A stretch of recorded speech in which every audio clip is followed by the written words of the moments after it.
Hello students, आज के video में मैं आप लोग एक्सप्लेन करूंगा that is law of conservation of momentum. हम लोग क्लास 9 साइंस का चैप्टर 9 कर रहे थे, that is force and law of motion. इसके पिछले वीडियो में दैट इज लेक्चर 1 से लेकर लेक्चर 5 तक मैंने आप लोग एक्सप्लेन किया है दैट इज फोर्स क्या था और इफेक्ट ऑफ फोर्स के बारे में। उसी के साथ साथ हम लोग मोमेंटम के बारे में डिस्कस किए थे और Newton first law, second law और थर्ड लॉ विथ एग्जाम्पल मैंने अच्छे से डिटेल में एक्सप्लेन किया है। तो अगर आपको सारा कंसेप्ट अच्छे से सीखना है तो आप लोग उसको मेरे यूट्यूब चैनल में जाके उसको देख सकते हो, ठीक है। इसी के साथ साथ अभी तक हम लोग क्लास 9 साइंस का चैप्टर 1, चैप्टर 2, चैप्टर 3 और चैप्टर 8 मैंने आप लोग को अच्छे से डिटेल में हर एक टॉपिक अच्छे से एक्सप्लेन किया है, ठीक है। और उसी के साथ साथ हम लोग चैप्टर 8 का जितना भी एनसीईआरटी में न्यूमेरिकल क्वेश्चन था वो सारा आप लोग को मैंने करवा दिया है, ठीक है। तो अगर आपको सारा कंसेप्ट अच्छे से सीखना है तो आप लोग उसको मेरे यूट्यूब चैनल में जाके उसको देख सकते हो, ठीक है। तो स्टार्ट करता है क्लास। यहाँ पे हम लोग सबसे पहले समझेंगे कि law of conservation of momentum है क्या। Law of conservation of momentum हमें ये कहता है कि मोमेंटम, लास्ट क्लास मैंने आप लोग को मोमेंटम समझाया था। मोमेंटम का मतलब होता है इफेक्ट, कोई भी बॉडी के ऊपर इफेक्ट कितना है वो उसका मोमेंटम होता है, ठीक है। जैसे कि एग्जांपल यहाँ पे law of conservation of momentum ये कहता है कि जितना, अगर सिंपल में समझाऊं एक लाइन में, तो जितना इनिशियल मोमेंटम होगा, initial momentum is equal to क्या होता है, फाइनल मोमेंटम। ये आपका law of conservation of momentum, ठीक है।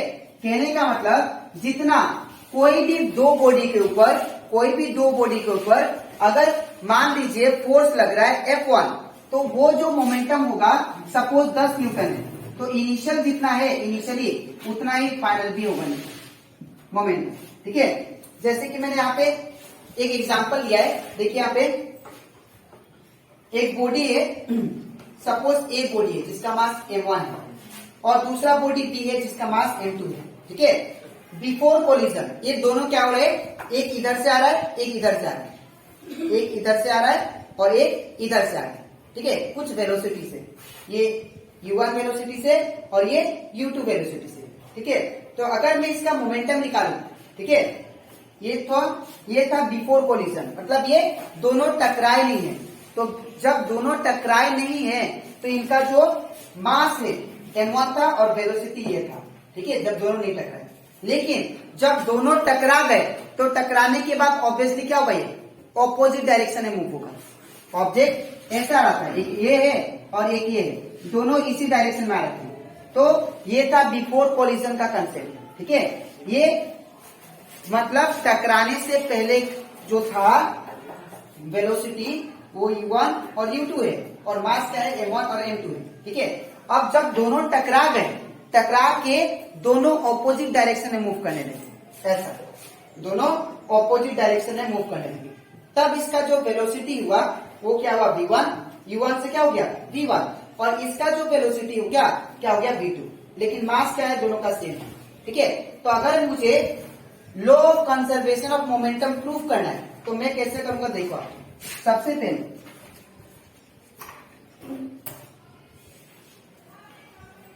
That is force on A object,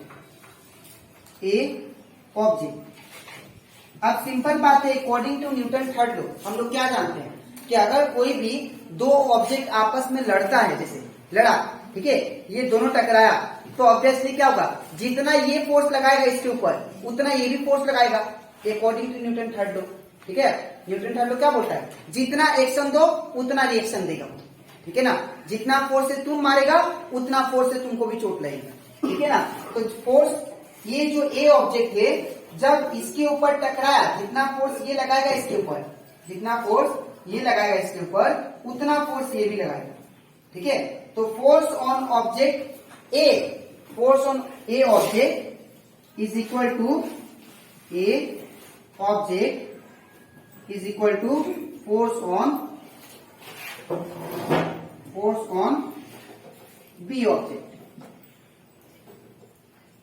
ठीक है ना। अब हम लोग जानते हैं that is according to Newton second law force जो होता है डायरेक्टली प्रोपोर्शनल होता है rate of change of momentum के बराबर, ठीक है। तो ये क्या होगा, दैट इज यहाँ पे रेट ऑफ चेंज, रेट मतलब टाइम के साथ डिवाइड, ठीक है। अब यहां पे क्या होगा, that is P2 minus P1, ठीक है। Final momentum minus initial momentum, ठीक है, equal to in the same way force on B object का क्या होगा, फाइनल मोमेंटम, इसको डैश से रिप्रेजेंट करते हैं ताकि आप लोगों को कंफ्यूजन ना हो, ठीक है। P2 माइनस P1, ठीक है, डिवाइड बाय टाइम। अब यहां पे दोनों को देखिए टाइम से टाइम कैंसिल हो गया, ठीक है। तो यहां पे P2 का वैल्यू क्या होगा, तो P2 कौन सा होगा, P2 मतलब ये इनिशियल था और ये हो गया आपका, ये इनिशियल था, ऑब्जेक्ट ए का ये इनिशियल था।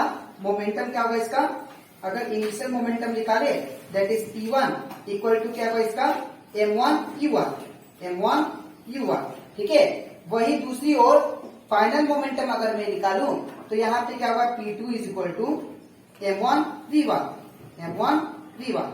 सिमिलरली अगर मैं इसका मोमेंटम निकालूं दैट इज ये ऑब्जेक्ट बी का, तो इसका मोमेंटम क्या होगा initial, that is P1 dash is equal to that is M2 U2, M2 U2, ठीक है।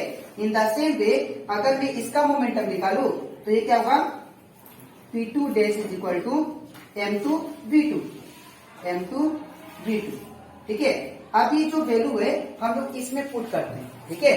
तो यहाँ पे देखिए P2 की जगह पे क्या है, P2 की जगह पे that is P2 M1 U1 है, तो यहाँ पे क्या होगा M1 U1 माइनस का माइनस। अब P1 की जगह पे क्या है M1 U1, सॉरी यहाँ पे M1 V1 था, तो यहाँ पे क्या होगा M1 V1, ठीक है, V1। और P1 की जगह पे क्या है M1 U1, तो यहाँ पे P1 की जगह पे M1 U1 इज इक्वल का इक्वल साइन। अब देखिए यहाँ पे P2 dash minus P1 dash, तो ये बी ऑब्जेक्ट का फाइनल मोमेंटम माइनस क्या होगा इनिशियल मोमेंटम।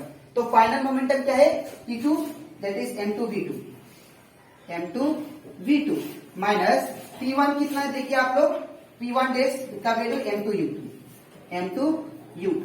अब क्या करेंगे हम लोग, पार्टनर को एक साथ करेंगे, ठीक है। तो यहां पे अगर देखो आप लोग M1 V1, ठीक है, M1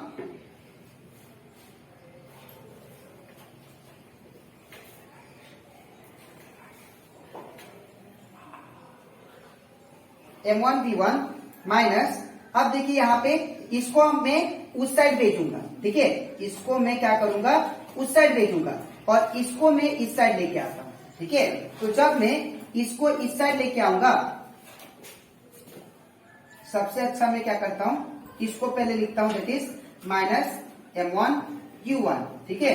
तो इसका पार्टनर कौन है, ये वाला है, तो मैं इसको इस साइड लेके आता हूं, तो यहाँ पे माइनस है ना, इस तरह से क्या होगा plus, that is M2 U2, ठीक है, इज इक्वल टू फिर क्या होगा दैट इज यहाँ पे क्या बचा M2 V2, M2 V2, ठीक है ना।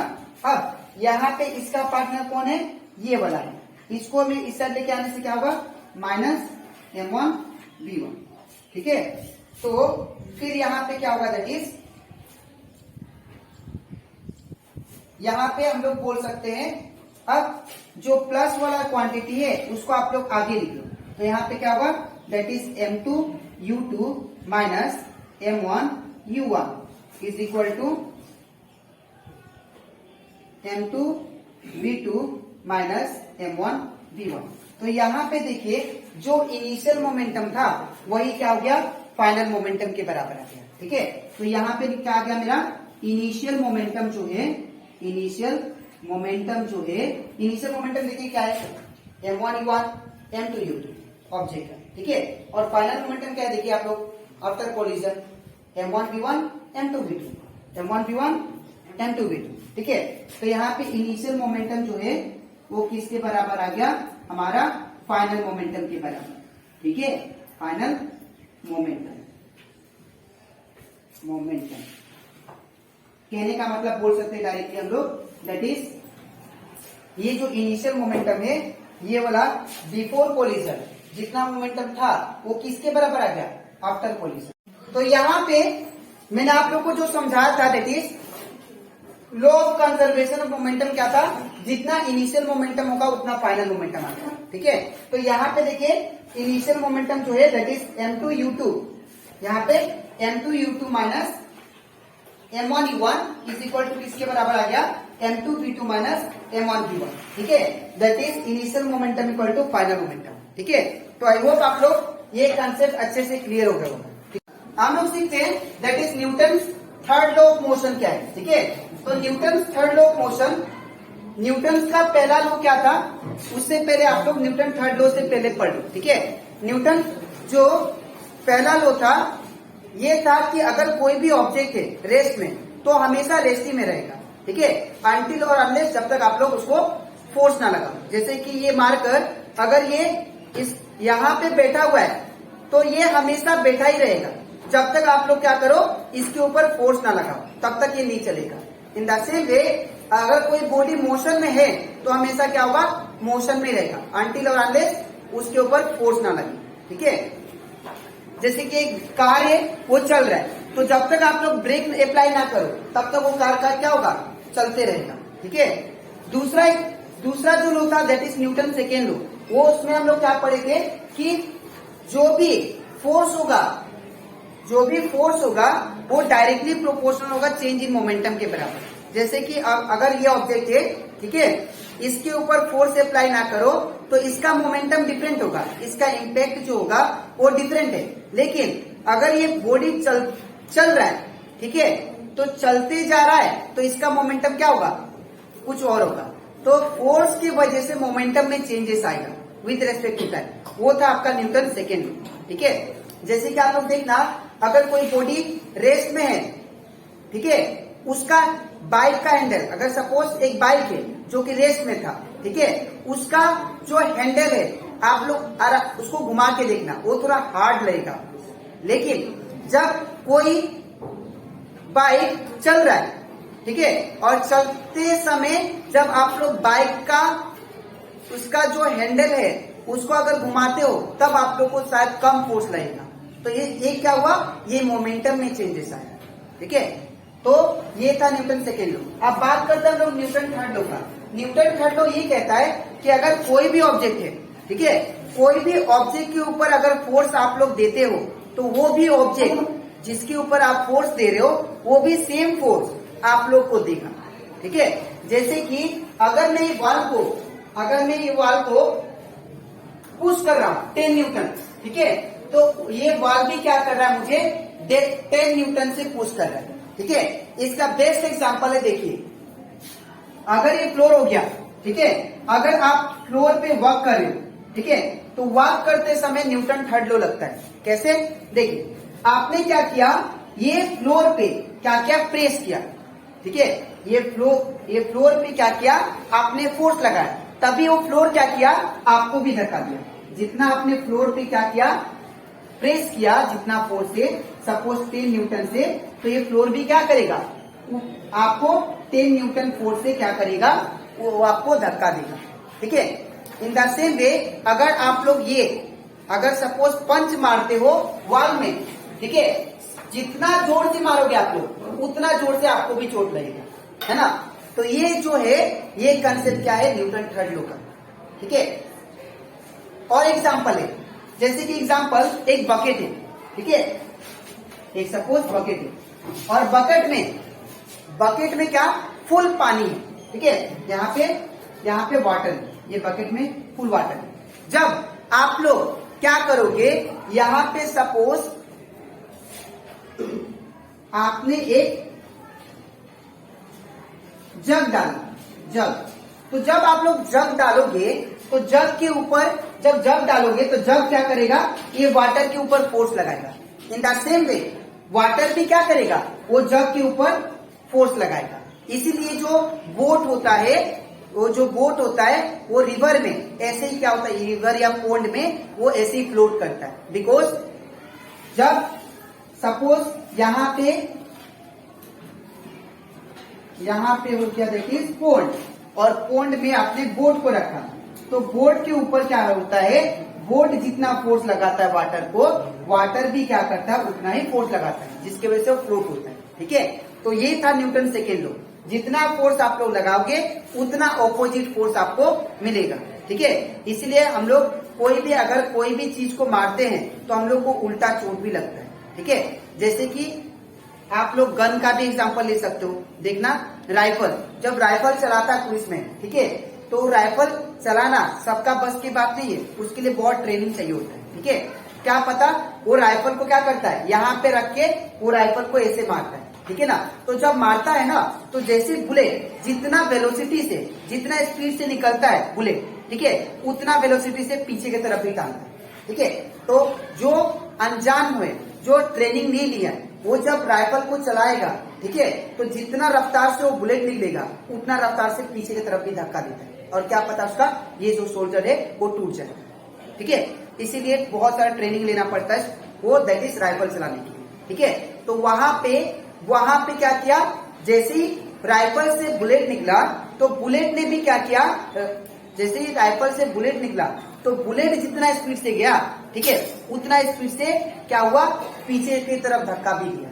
तो ये क्या हुआ, न्यूटन थर्ड, एक्शन दिया, रिएक्शन फोर्स भी मिला। ठीक है, नेक्स्ट एग्जांपल, नेक्स्ट यहाँ पे मैंने जो आप लोगों को समझाया वो मैंने यहाँ पे लिखा, it stated every action has an equal and opposite reaction. कोई भी एक्शन होगा उसका ऑपोजिट रिएक्शन मिलेगा। ठीक है, जैसे कि एग्जांपल ये बोर्ड, ठीक है, ये सपोज ऑब्जेक्ट हो गया। ठीक है, अब ये ऑब्जेक्ट के ऊपर आपने क्या किया, ये ऑब्जेक्ट के ऊपर सपोज एक रबड़ बांध दिया। ठीक है, अब ये रबड़ को आपने स्ट्रेच किया, टाना, तो टानने के बाद आपने फोर्स दिया कि नहीं। ठीक है, अब फोर्स जितना दिया, अब यहां पे रबड़ में क्या किया, एक स्टोन बांध दिया। सपोज एक ऑब्जेक्ट है, ऑब्जेक्ट के साथ एक रबड़ है, रबड़ के साथ स्टोन बांध दिया, तो आपने जितना जोर से खींचोगे और छोड़ दोगे, छोड़ने के बाद क्या होगा, उतना ज्यादा स्पीड से जाएगा। ठीक है ना, तो जितना एक्शन उतना रिएक्शन, जितना ज्यादा जोर से टानोगे उतना ज्यादा वेलोसिटी से जाएगा। ठीक है, तो ये था एक एग्जांपल। ठीक है, तो यहाँ पे it stated every action there is an equal and opposite reaction.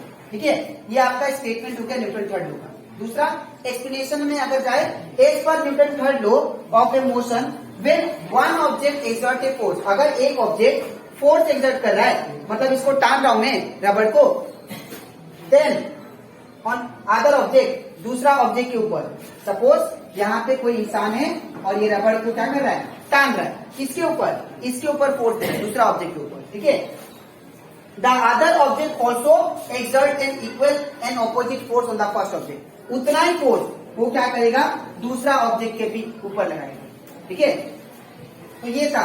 अगर ऐसे भी कर सकते हो आप लोग, अगर सपोज यहाँ पे ब्रिक्स हो गया, ब्रिक्स, ईटा के ऊपर आपने मारा, तो जितना जोर से मारोगे आप लोग ईटा के ऊपर, ठीक है, ब्रिक्स के ऊपर, उतना ब्रिक्स आपके ऊपर भी फोर्स लगाएगा। ठीक है, नेक्स्ट यहाँ पे मैंने कुछ एग्जांपल लिया है, दैट इज वॉकिंग। याद रखिएगा, हम लोग चल पाते बिकॉज ऑफ फ्रिक्शन। ठीक है, फ्रिक्शन लगता है। और दूसरा बात, न्यूटन थर्ड लॉ भी लगता है। न्यूटन थर्ड लॉ बिकॉज जब तक आप लोग यहाँ पे फ्लोर में प्रेस नहीं करोगे तब तक फ्लोर भी क्या करेगा, आपको धक्का नहीं देगा।